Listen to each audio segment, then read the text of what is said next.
The moment Lyric Halloran heard the front door close behind him for the last time, she understood that some endings don't arrive with screaming. They arrive with the quiet click of a brass latch and the smell of his cologne fading from a hallway he would never walk again. She stood in the kitchen of the house they had shared for 6 years, holding a coffee mug she had bought on their honeymoon in Portugal, and listened to the engine of his car start in the driveway. He didn't rev it. He didn't peel away. He simply reversed. Slow and deliberate, the way a man drives when he has already mourned the thing he is leaving. On the marble counter beside her sat the note. 3 sentences. No signature. I can't keep pretending. The accounts are in my name. Don't try to find me. That was the part that broke something in her chest. The small surgical cruelty of, don't try to find me. As if she were the one who had done something wrong.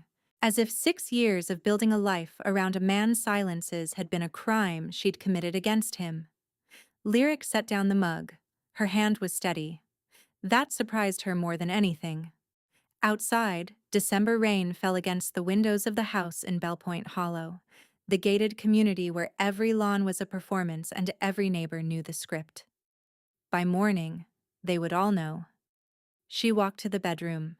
His side of the closet was empty, the kind of empty that takes weeks to plan.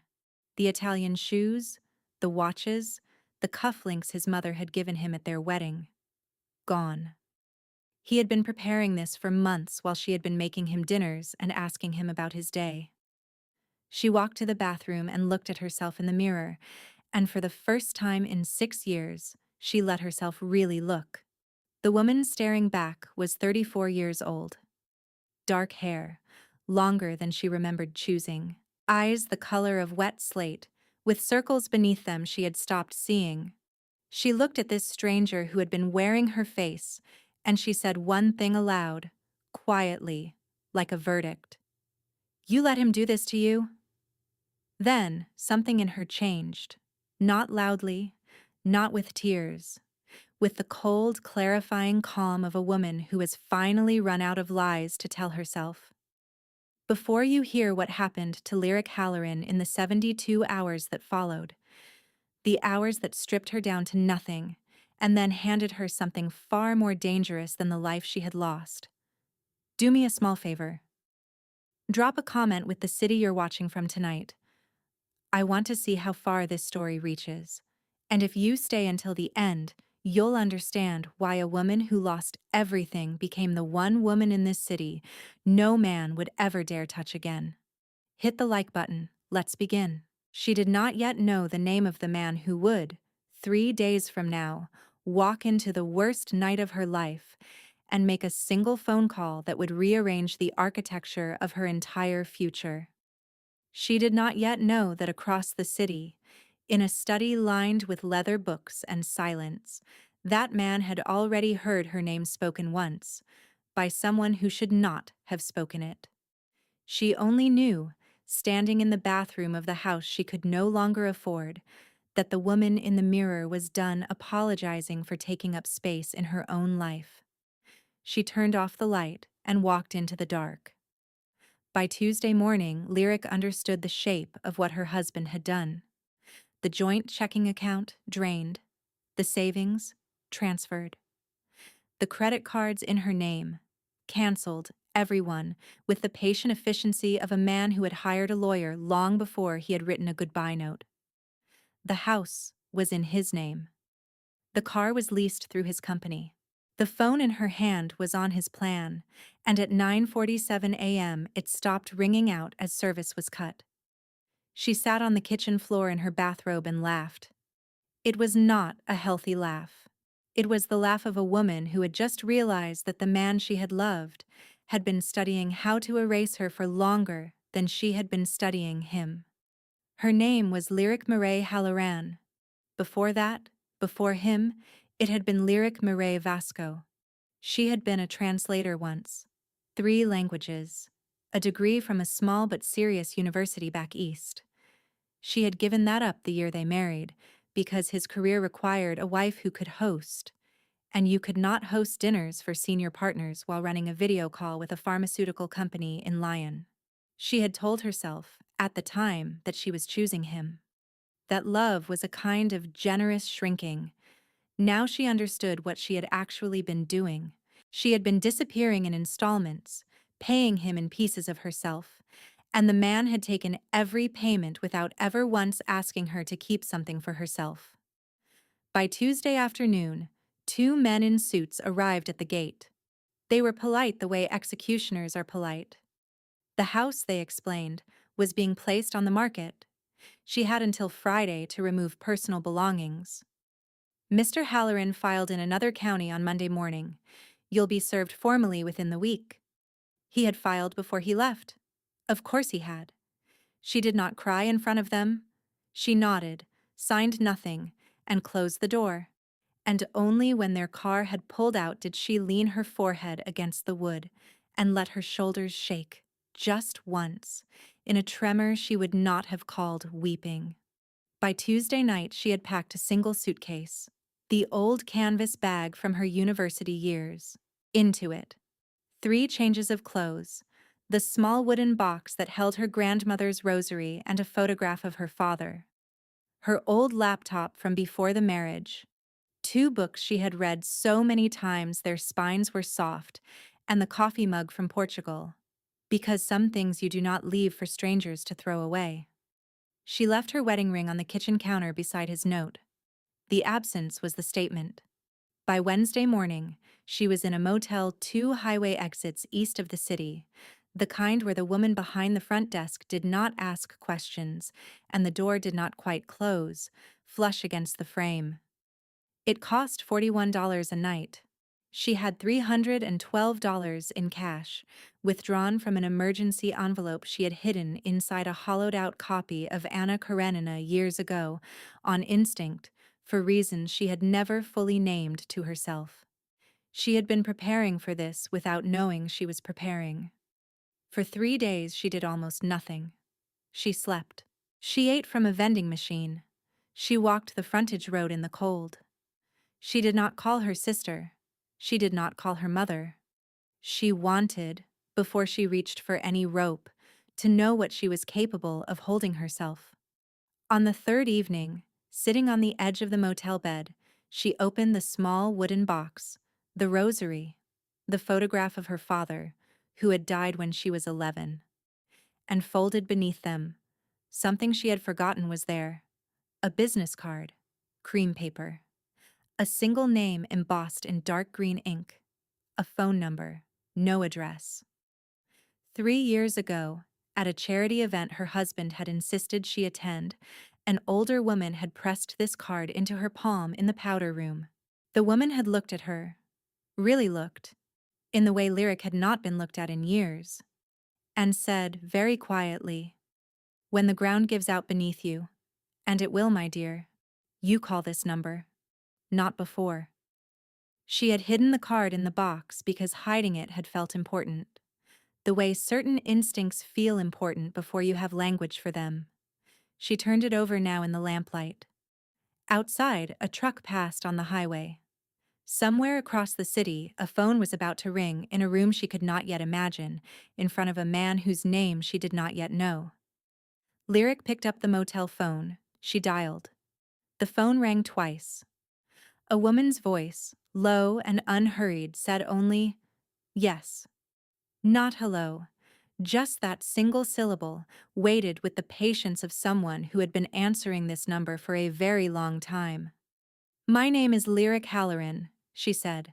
Then, because she was done with that name already, Lyric Vasco. 3 years ago, a woman gave me this card. She told me to call when the ground gave out. "Where are you?" Lyric told her. "Do not leave the room. Do not order food to the door. Do not open the door for anyone except a woman who introduces herself as Renska. She will be there in 40 minutes. Are you injured? No. Are you being followed? I don't know." Then assume yes until told otherwise. The line went dead. 41 minutes later, there was a soft 3-knuckle knock at the door. The woman in the hallway was perhaps 50, perhaps 60. She wore a charcoal coat that fit her the way armor fits a knight. Her hair was the color of pewter cut short. Her eyes were very still. "Renska, may I come in?" It was not a question. She entered. She looked once around the room. The suitcase, the wooden box, the Portugal mug. And Lyric watched her catalog all of it in under 3 seconds. "Tell me what happened." The shortest version. "I do not need the feelings yet. I need the facts." So Lyric told her. The note, the drained accounts, the men at the gate, the frozen assets, the filing in another county. Renska listened without interrupting. "Your husband," his full name. "Calder Halloran."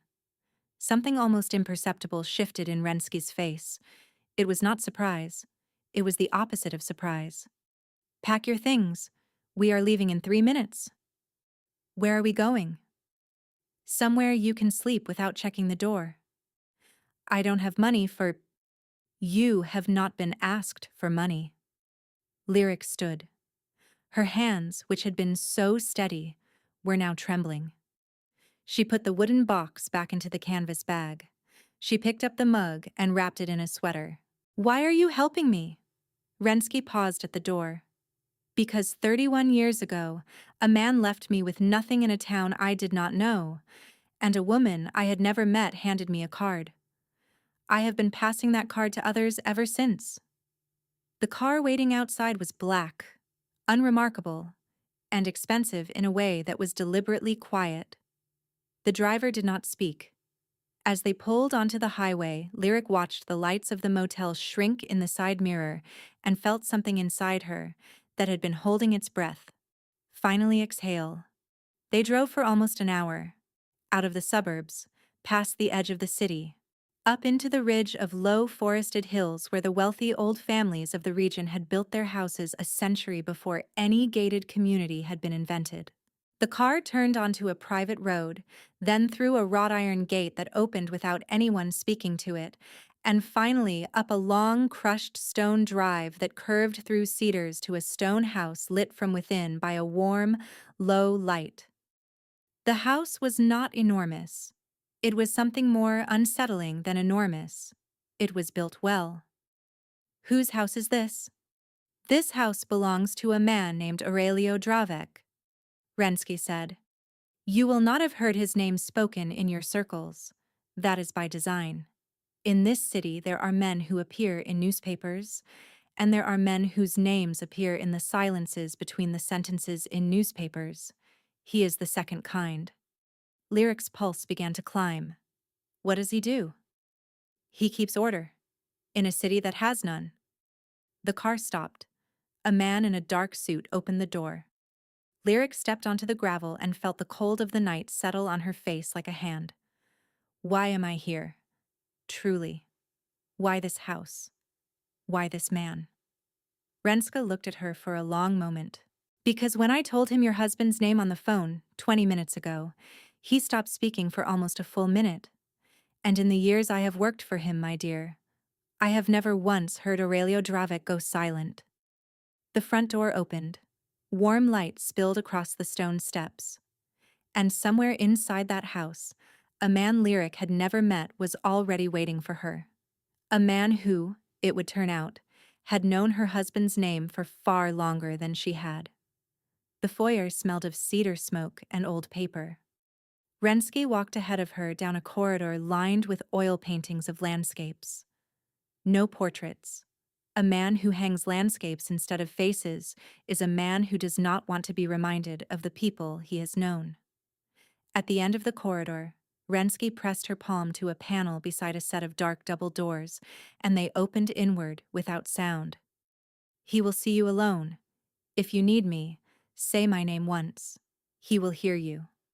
Lyric walked into the study. The doors closed behind her.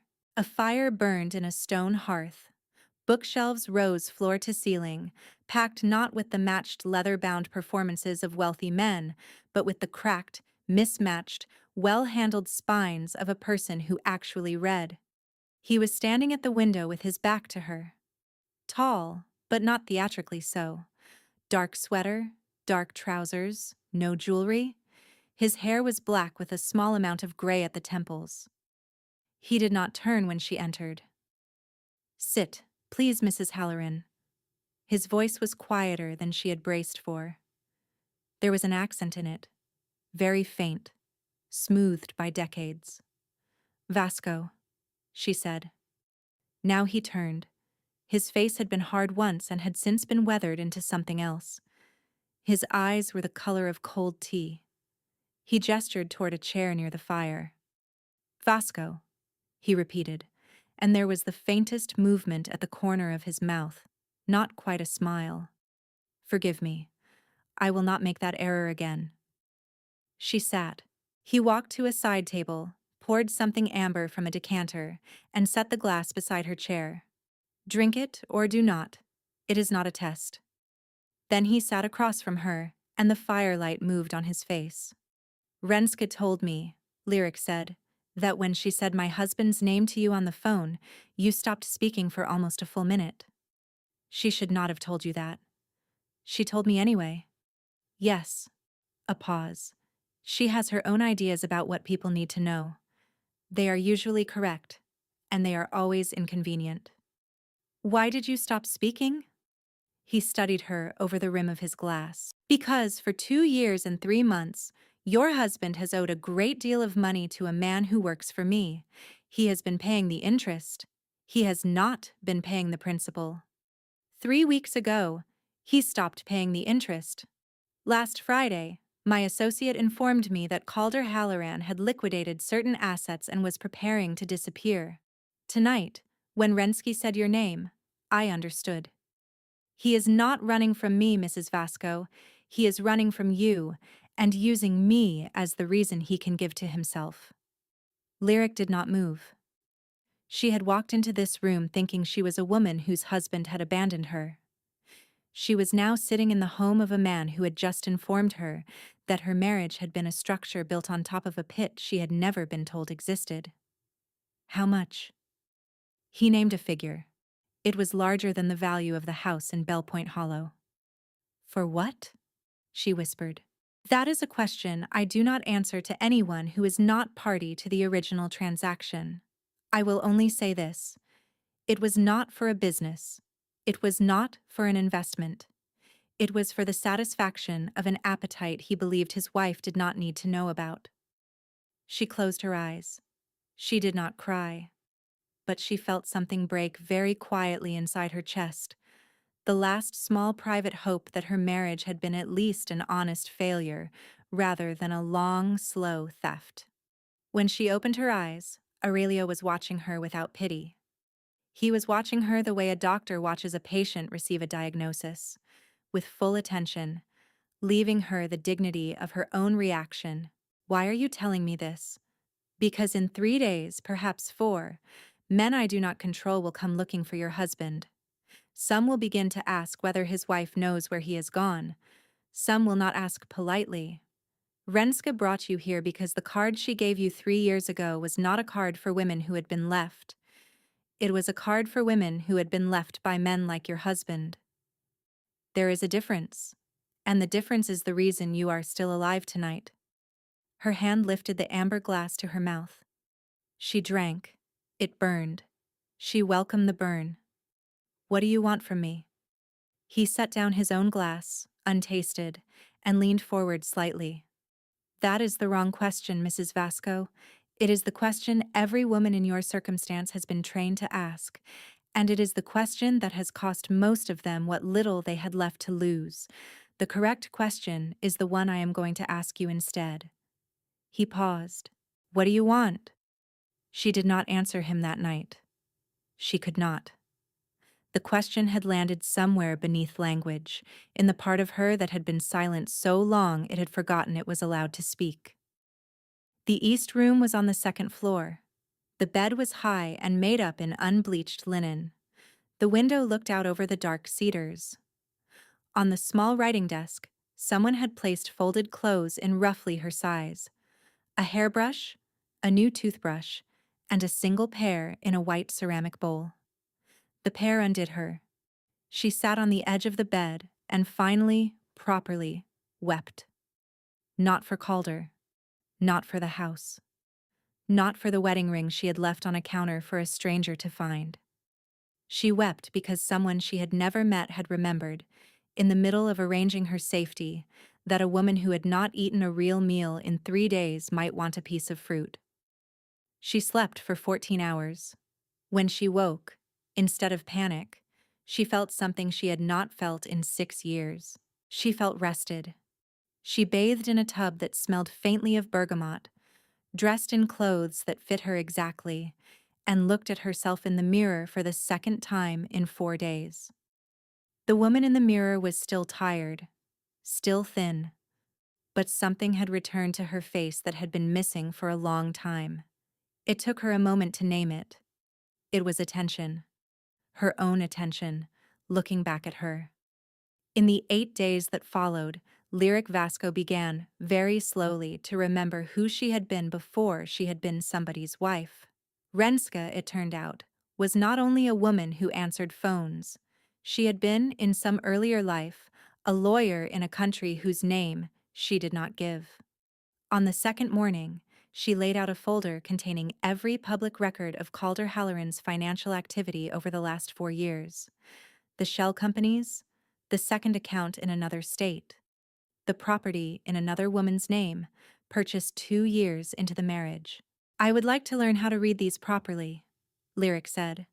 "Not just look at them. Read them. Then you will." In the mornings, Renska taught her how to read a corporate filing, how to follow money through 3 jurisdictions. Lyric had a quick mind. It was only that nobody had asked it to do anything in 6 years, and it came back to her now with the slightly stiff gratitude of a limb that has been splinted too long. In the afternoons, she walked the grounds. There were paths through the cedars, a glass house with citrus trees, a low stone bench where she began to sit each day at the same hour, watching the light change on the hills.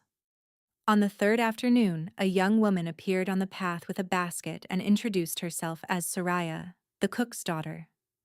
"Renske said you used to translate. From which languages, if I may ask?" "French, Portuguese, a little Czech." Soraya's face lit. "I am studying Portuguese. May I sometimes speak it with you?" Lyric heard herself laugh. A small laugh, rusty, surprising to her own ears. "Yes, please." That night, when she returned to her room, she found on the writing desk a stack of 3 books, in Portuguese, with a note in handwriting she did not yet recognize but would come to, in case you would like to read again. A. She sat on the bed and held the books in her lap and understood, with a clarity that was almost frightening, that no one had given her a book in 6 years. Aurelio Dravec was, with deliberate and patient hands, returning her to herself piece by piece, her language, her mind, her body, her appetite, her attention. And he was doing it without asking her for anything in return. Not gratitude, not affection, not an answer to the question he had asked her by the fire. She did not know yet whether this was kindness or strategy. She suspected, even then, that it was both. On the 8th evening, Renska came to her room and said, "He would like to speak with you, if you are willing." Lyric was willing. She found him in the library. He stood when she entered, gestured to the chair drawn up to face his own, and waited until she sat before he sat himself. "There is an event in 9 days," he said, without preamble. "It is held every winter in this city by a family called the Yarrow Field Trust. On the surface, a charity gala for a children's hospital. Beneath the surface, the night each year on which the city's most powerful families confirm to each other that they are still its most powerful families. Your husband and his employer have attended every year for the last 6. Your husband will not attend this year, because by then, he will have been located by people I do not control." Lyric understood the sentence. She did not flinch. That, too, surprised her. "His employer will attend. So will several men who were aware, in varying degrees, of what your husband had been doing with their money. They will be looking, on that night, for any sign that the chaos of his disappearance has touched the rest of the city. They will be looking, in particular, for you. Because if you appear distressed, or hidden, or under another man's protection, they will read it as weakness, and weakness in this city is an invitation. And if I do not appear at all, then they will hunt for you, and they will find you, because they always do. She looked at the fire. So you would like me to appear? I would like nothing of you, Mrs. Vasco. I have told you that. What I am offering you is a choice. You may stay in this house, and I will keep you in it as long as you wish. You will be safe. You will also, eventually, be smaller. The walls of a safe house grow inward over time. I have watched it happen to women braver than either of us. And the other choice? The other choice is that you walk into the Yarrowfield Gala on my arm, and you let every man in that room understand, in the space of one evening, that you are no longer a woman they may speak about in the past tense. The fire cracked in the hearth. Why your arm? Because in this city, the only thing more dangerous than my name is the word no spoken in my presence. No man in that room will ask a question of a woman standing beside me. Not on that night. Not ever again, if we do this correctly. And in return, you owe me nothing. Not before, not during, not after. The arm is not a contract, Mrs. Vasco. It is a sentence. One night long. Read by men who can read. She sat with it. She thought of the woman in the bathroom mirror 4 nights ago, the one she had called by a verdict. She thought of the pear in the white bowl. She thought of Calder, who was somewhere in the world tonight believing he had successfully erased her.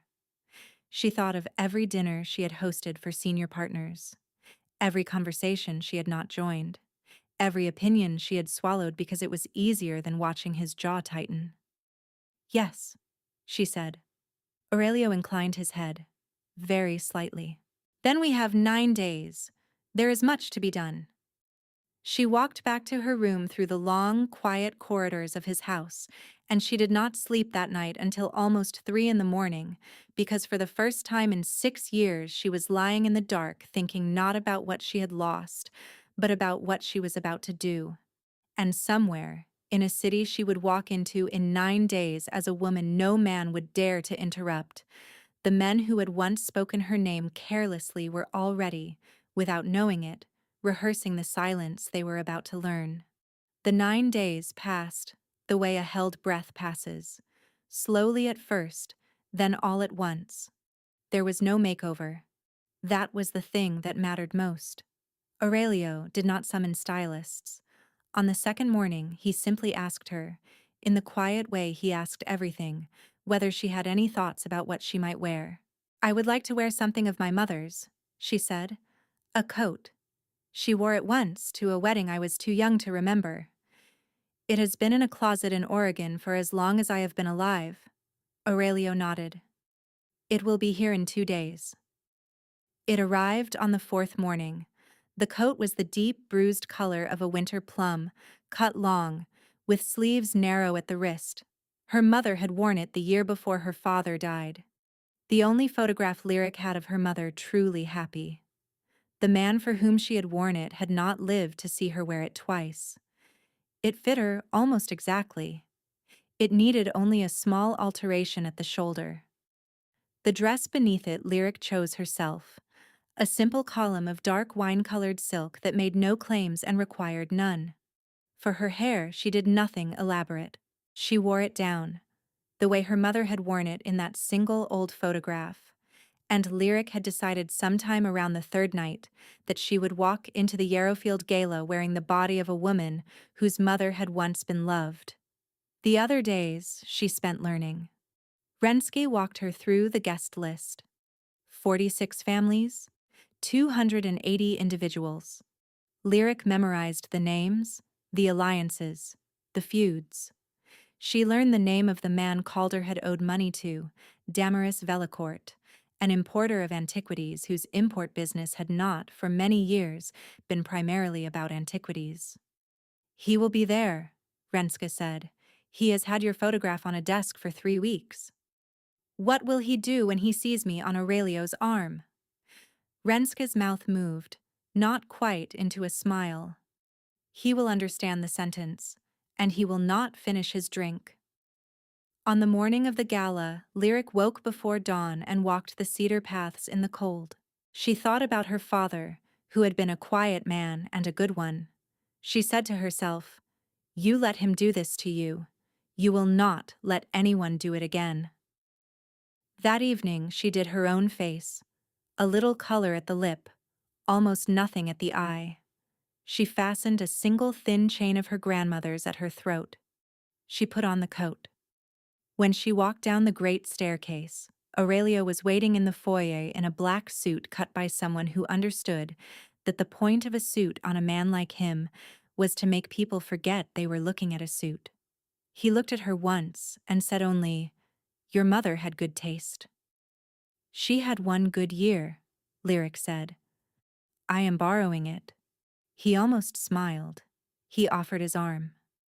The drive into the city took 34 minutes. They did not speak. The Yarrowfield estate sat on the highest of the river bluffs, a stone manor lit from the inside as if it were a lantern raised against the dark.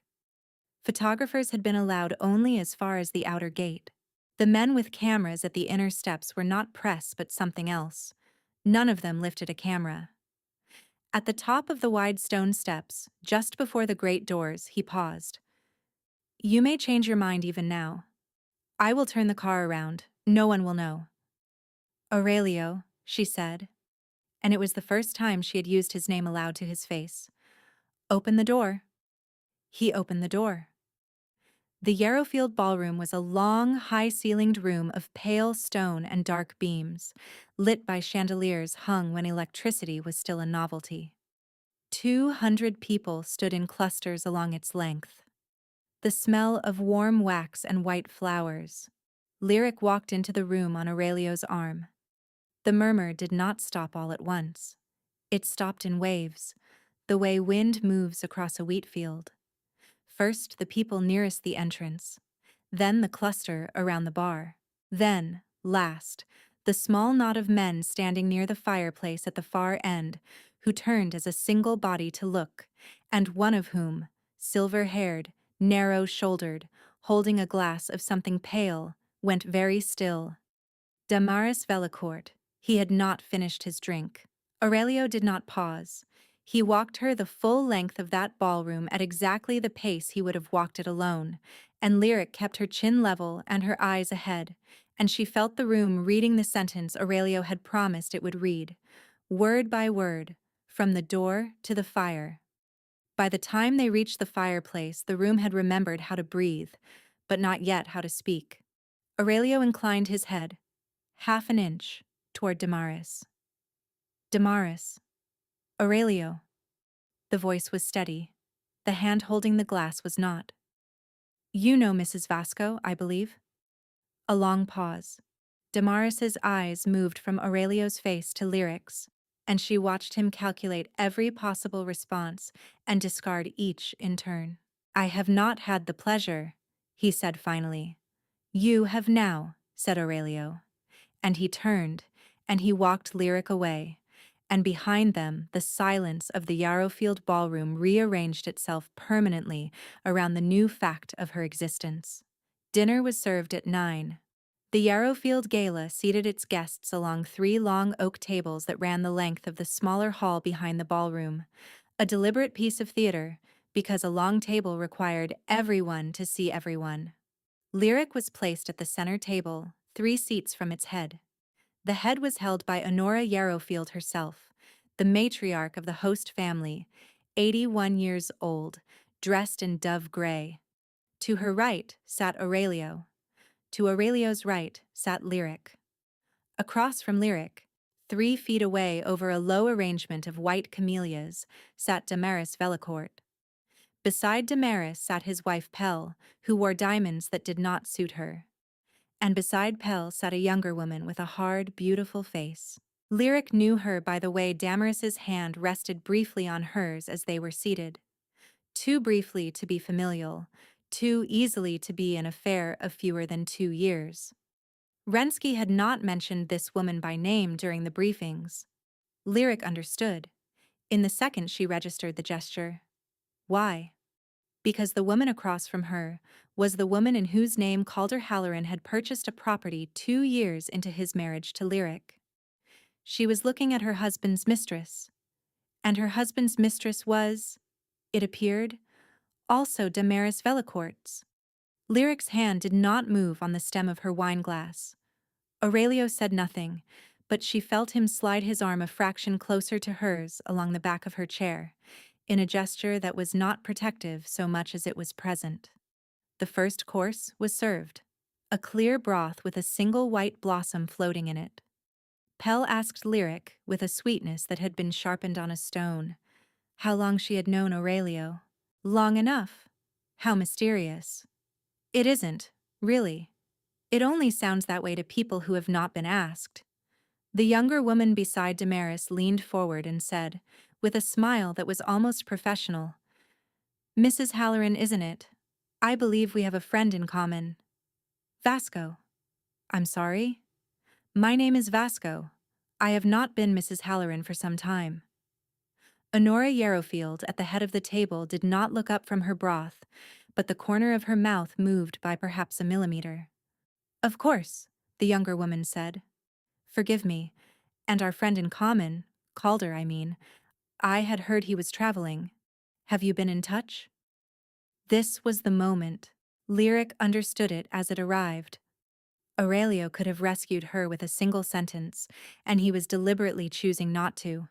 He was leaving the table to her. It was the most generous and the most demanding thing a man had ever done in her presence. She set down her spoon. Calder is not traveling. Calder is hiding. He is hiding from a man who loaned him money he did not earn to spend on appetites he did not pay for, in the company of women whose names he did not give me. I have spent the last 17 days learning the full geometry of what my husband was. I will spend the next year of my life unlearning the woman I had to become in order not to see it.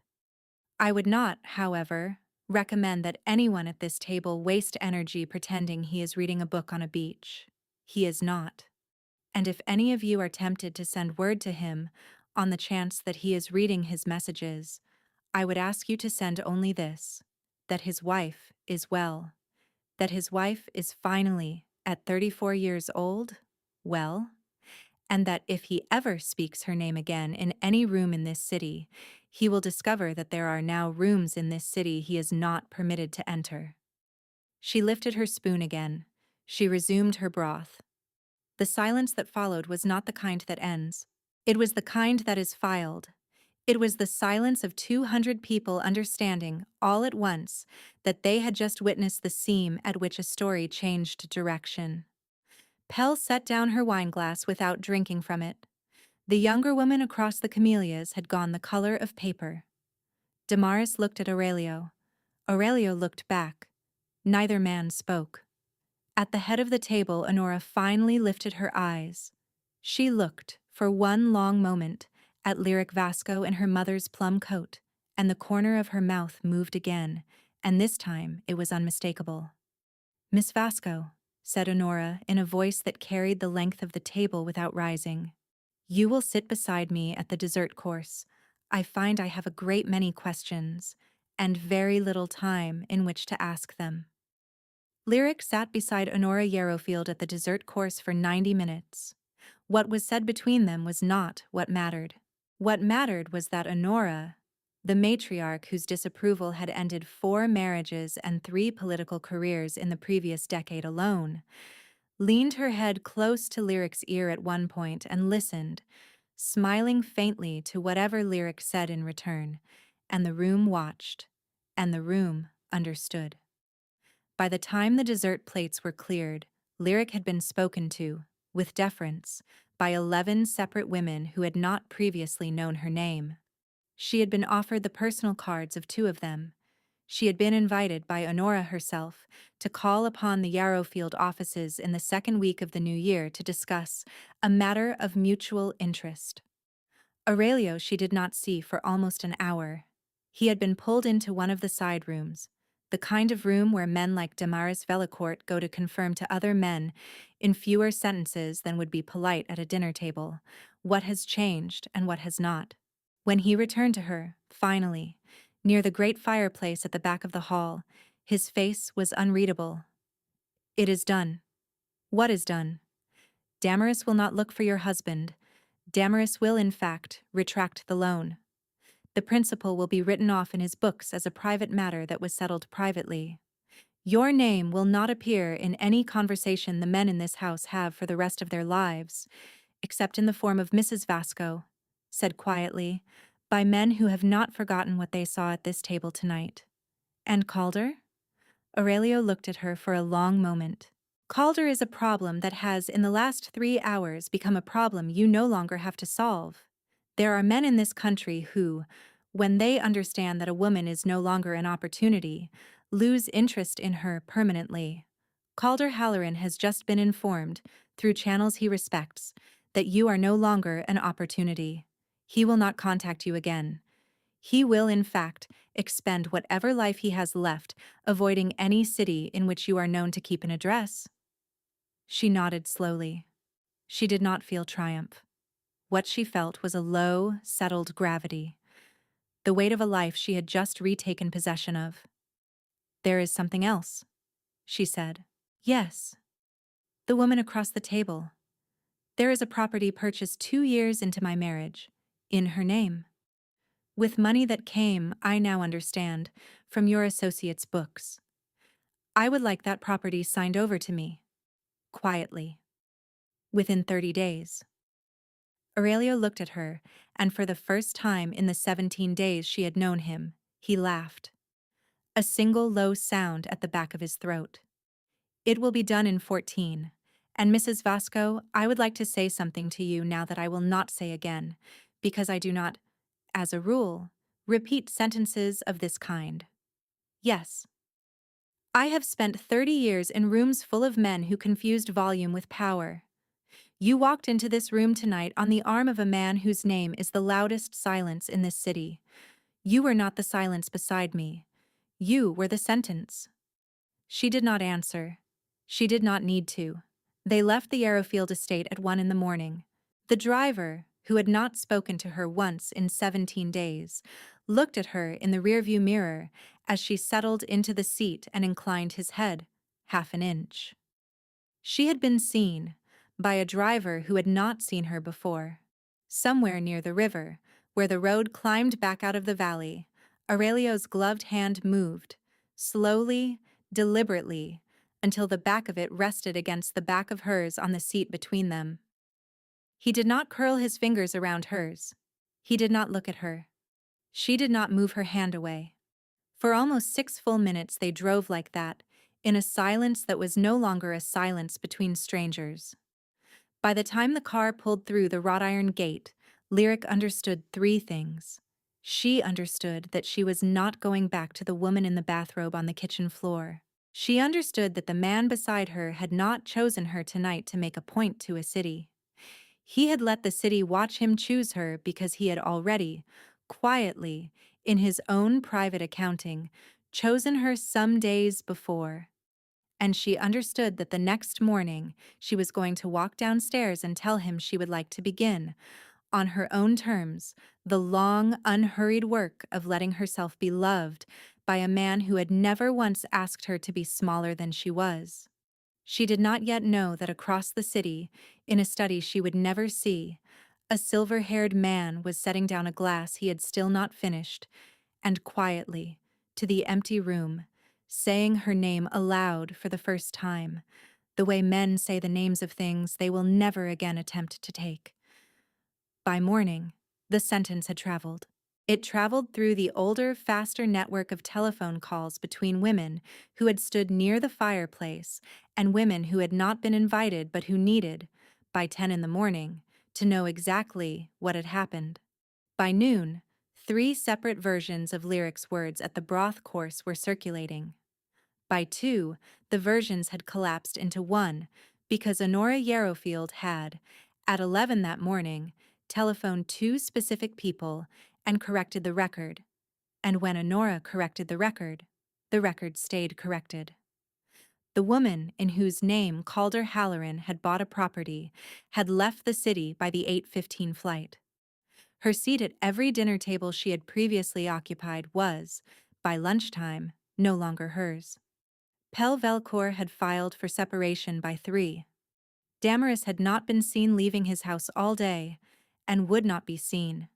The staff at his office quietly understood, for at least a week. Lyric learned all of this from Renske, who delivered it the way Renske delivered everything, without commentary, in the order of importance, while Lyric ate eggs and toast in the bright morning room. Lyric did not break. What she felt instead was a homecoming to a self she had not known was waiting. Renske, I would like to speak with him this morning. He has been free since 6. He has been waiting in the library. The fire was already lit. He stood when she entered and waited until she sat before. He sat himself. I have things to say. Some of them are practical. Some of them are not. Begin in any order. The practical first. I do not want to leave this country. I do not want the documents you offered me. I want to remain in this city, and I want to do it in my own name, in a place that belongs to me. Not to you. Not arranged by you. I will accept your help in finding it. I will not accept your money to pay for it. I have a piece of property arriving in my name within 14 days. I will sell it. I will live on the proceeds while I rebuild a working life. I would like to begin translating again. I would like Renske, if she is willing, to help me set up correctly the things I do not yet know how to set up. I will pay her. He listened without moving. When she had finished, he waited. She took the breath. The not practical. I do not know what you are to me yet. I know that you have done, in 17 days, the thing my husband did not do in 6 years. You have looked at me. You have waited for me to look back. You have not asked me to make myself smaller in order for you to feel larger, and I have lived long enough now in rooms with men to understand what a rare and difficult thing that is. I am not in a position to give you anything tonight. I may not be in a position to give you anything for some time. What I can do is sit in this chair, in this library, on the mornings when you are free, and let myself be known by you, slowly, the way a person is known when neither person is in a hurry. If you can wait, I would like that. If you cannot, I would understand. The fire moved in the hearth. Aurelio set down the cup he had been holding. He looked at her for a long, steady moment. There was only attention. There was only a man, 50 years old, who had spent 30 of those years in rooms where attention was a currency he had been careful never to spend, choosing now, deliberately, to spend it. I have been waiting, he said quietly, since the night you walked into this house with a coffee mug wrapped in a sweater. I will continue to wait. There is no rush, Lyric. There has never been a rush. It was the first time he had said her given name aloud. She felt it land somewhere beneath her ribs. She did not cry. She had not cried since the night of the pear in the white bowl. She simply nodded, and rose, and walked across the library to the window, and stood with her back to him, watching the cedars in the cold morning light. After a moment she heard him stand and walk to the window beside her, and stand there, not touching her, just standing there. That was all that happened, that morning. It was enough. 14 months later, Lyric Vasco stood at the front of a small room above a bookstore on Halverson Street. The room was full. 50 folding chairs, every chair occupied. Several women standing along the back wall. She had founded, in the 8 months previous, a small organization with no name on its door and no presence on the public registers. An organization Renske ran from a back office that answered to women who had found themselves in the 72-hour window Lyric had once stood inside alone. Some had been left. Some had escaped. Some were, as Renske once put it, in the act of escaping, but did not yet know it. The card that had once been pressed into Lyric's palm in a powder room over 4 years ago now existed, in slight variations, in the powder rooms and pockets and hollowed-out novels of women across 4 cities. The number rang at the desk Renske had set up in a building Lyric owned outright, having sold the property in the younger woman's name within the promised 14 days, and reinvested the proceeds with a care her husband had never invested in anything in his life. She had not spoken Calder Halloran's name aloud in 11 months. She did not miss it. She had finished, that summer, her first major translation in 7 years, a Portuguese novel about a woman who walks out of a marriage and into a city she has not been told the name of. It had been well received because Lyric had translated it with the authority of a woman who had walked the same corridor herself. She had not married Aurelio. She did not know yet whether she ever would. He had a key to her apartment. She had a key to the house in the Cedars. He had never, in 14 months, asked her to be smaller. She had never, in 14 months, found it necessary to ask him not to. Honora Yarrowfield had died in February, in Sao. She had left a curious bequest, a small trust, to be administered at the discretion of Miss Lyric Vasco, on the understanding that she will know what to do with it. Lyric had used it to buy the building above the bookstore. The room was full this evening because Lyric had been asked to speak. She had agreed only because the women in the room were women who had sat, themselves, on the edges of $41 motel beds, and she had not forgotten what it was like to dial a number with a hand that you could not yet decide whether to call steady or trembling. Renske sat in the front row. Aurelio did not. He never came to these. He had said, the first time she had asked him, "These rooms belong to you. I will not stand at the back of them." Lyric stepped to the front. The room quieted. She did not have notes. "My name is Lyric Vasco. 15 months ago, I sat on a kitchen floor in a house that turned out not to be mine, holding a coffee mug from a country I had loved with the wrong man, and I understood that I had let someone do something to me that I was not going to let anyone do to me again. I did not know yet what not letting was going to look like. I did not know what tools I had. I did not know that there were rooms in this city, that there are rooms in every city, in which women have been quietly handing other women cards for longer than any of us have been alive. I am here tonight because I was given a card. I am standing in this room because I dialed the number. I am speaking to you because I want you to understand, before you leave this evening, that the woman you used to be is not lost. She is sitting on a kitchen floor somewhere inside you, holding a coffee mug, and she has been waiting for you to come back for her. The work of the rest of your life is to go and get her. I will help you. The women in this room will help you. You will not do it alone. You will do it. And one day, perhaps a year from now, perhaps less, you will walk into a room you are not invited to, and you will say what you came to say, and the room will go quiet around your sentence, and you will understand, finally, that there is no one in any room left in your life who can take from you what you have taken back. The room was quiet. Renske, in the front row, lowered her eyes the way she lowered her eyes when she did not want the room to see what was on her face. Lyric stepped down. She walked to the back. She put on her mother's plum coat.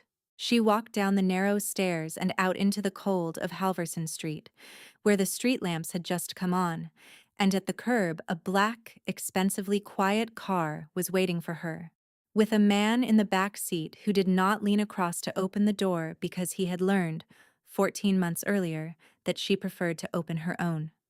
She opened the door. She got in. Aurelio looked at her in the dim light, the way he had looked at her in the foyer the night of the gala. "How is the room?" "Full," she said. Of course it was. The car pulled away from the curb, and somewhere across the city, in apartments and motels and houses with kitchens that did not yet feel like kitchens, women were sitting on floors holding mugs from countries they had loved with the wrong men, and one of them, this evening was lifting a card she had hidden inside the pages of a book and reading the number in the lamplight and dialing. Lyric leaned her head, very lightly, against the shoulder of the man beside her. The city moved past the windows. She was no longer the woman in the mirror. She was the room the mirror had been waiting to show her.